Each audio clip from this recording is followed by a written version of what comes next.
Narrated Abu Huraira.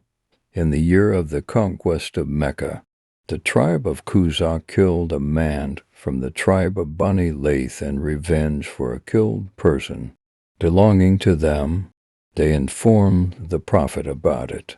So he rode his Rahilashi camel for riding and addressed the people, saying, Allah held back the killing from Mecca. The sub-narrator is in doubt whether the Prophet said elephant or killing, as the Arabic words standing for these words have great similarity in shape. But Allah let his apostle and the believers overpower the infidels of Mecca. Beware, Mecca is a sanctuary verily. Fighting in Mecca was not permitted for anyone before me, nor will it be permitted for anyone after me.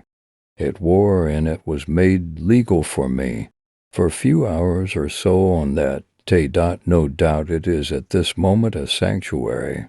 It is not allowed to uproot its thorny shrubs, or to uproot its trees, or to pick up its look at fallen things, except by a person who will look for its owner, announce it publicly.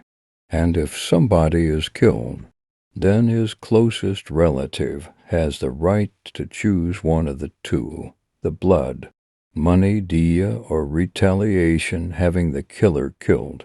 In the meantime, a man from Yemen came and said, O Allah's messenger, get that written for me. The Prophet ordered his companions to write that for him. Then a man from Quraysh said, accept al-adkir, a type of grass that has good smell, O Allah's messenger, as we use it in our houses and graves. The Prophet said, except al-adkir, i.e. al-adkir is allowed to be plucked. Narrated Abu Huraira. There is none among the companions of the Prophet who has narrated more hadiths than I except Abdullah bin Amr bin Al, as who used to write them, and I never did the same. Narrated Ubaydullah bin Abdullah ibn Abbas said, when the ailment of the Prophet became worse, he said, bring for me writing paper, and I will write for you a statement after which you will not go astray. Tadamar said, the Prophet is seriously ill, and we have got Allah's book with us, and that is sufficient for us. But the companions of the Prophet differed about this, and there was a hue and cry, on that the Prophet said to them, go away and leave me alone. It is not right that you should quarrel in front of me. Ibn Abbas came out saying, it was most unfortunate, a great disaster, that Allah's messenger was prevented from writing that statement for them because of their disagreement and noise. Note, it is apparent from this hadith that Ibn Abbas had witnessed the event and came out saying this statement. The truth is not so, for Ibn Abbas used to say this statement on narrating the hadith, and he had not witnessed the event personally.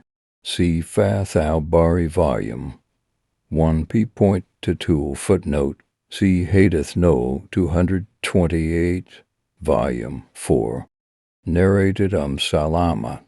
One night Allah's messenger got up and said, Subhanallah, how many afflictions have been descended tonight, and how many treasures have been disclosed.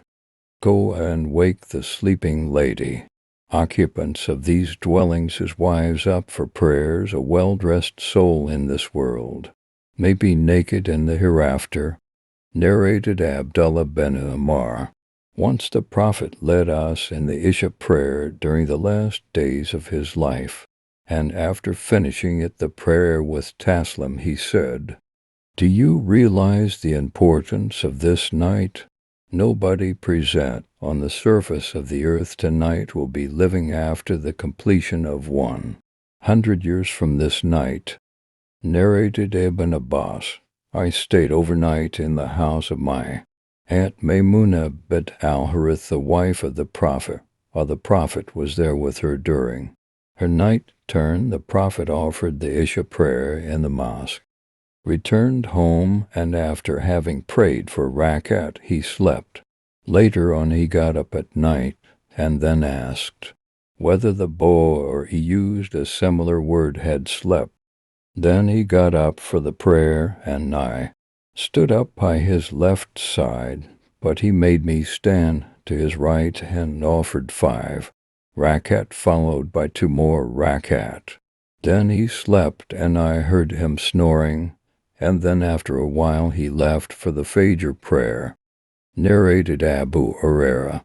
People say that I have narrated many hadiths, the Prophet's narration. Had it not been for 2 verses in the Quran, I would not have narrated a single hadith. And the verses are, "Verily those who conceal the clear sign, and the guidance which we have set down, up to most merciful, to 159160. And no doubt our Muhajir emigrant brothers used to be busy in the market with their business bargains, and our Ansari brothers used to be busy with their property agriculture. But I, Abu Huraira, used to stick to Allah's Messenger, contented with what will fill my stomach, and I used to attend that which they used not to attend, and I used to memorize that which they used not to memorize." Narrated Abu Huraira. I said to Allah's Messenger, "I hear many narrations, hadiths from you, but I forget them." Allah's Apostle said, "Spread your rida garment." I did accordingly, and then he moved his hands as if filling them with something and emptied them in my rida, and then said, "Take and wrap this sheet over your body." I did it, and after that I never forgot anything. Narrated Ibrahim bin Almandhar. Ibn Abi Fudayk narrated the same as above, opening parenthesis hadith.119, but added that the Prophet had moved his hands as if filling them with something, and then he emptied them. In the Rida of Abu Huraira. Narrated Abu Huraira. I have memorized 2 kinds of knowledge from Allah's Messenger. I have propagated one of them to you, and if I propagated the second, then my pharynx throat would be cut, i.e. killed. Narrated Jarir. The Prophet said to me during Hajjat al-Wada, "Let the people keep quiet and listen." Then he said, addressing the people, "Do not become infidels, revert to disbelief after me by striking the necks, cutting the throats of one another, killing each other."